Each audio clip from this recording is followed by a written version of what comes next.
if we look at your number of life roles, teachers are like, look at this.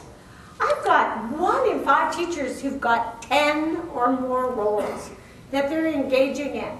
And there's, when we talk about work-life conflict, there's 2 theories, okay? The role enhancement theory and the role depletion theory. The role enhancement is the more roles you've got, the better, because if something crap happens here, something happy will happen there.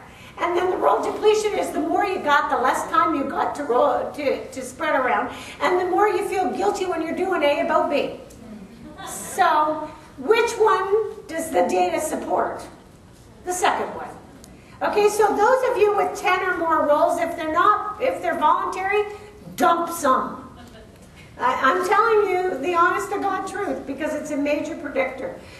49% are in at 4 to 6 roles. That would be a healthy level of roles. Then we look at how much energy all those roles take. Little to no energy, 1 or fewer high energy roles. Moderate energy is the next one. High energy, 4 to 5 high energy roles. So it's not just I got the role. I said I've got the role and I spend a lot of energy on it. And then I've got 15% who have 6 or more high energy roles.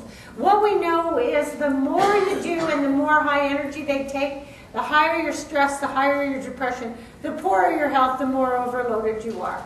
So that's why I'm saying that you can be doing too much. And don't stop trying to please others. Please yourself. You got to dump something, is my one piece of advice. But how do you know? How what? What if you have all these demands on you? But if they're all in your job, but are you doing other stuff as well? Get rid of it. But that's a problem. But, you know, the volunteer role, depending on what it is, can deplete you. You know, it can just tip you over. And that's a problem. And so, and I hate, like, because volunteerism is important, but not if it's going to put you under. And I'm seeing it's putting a lot of people under, you know.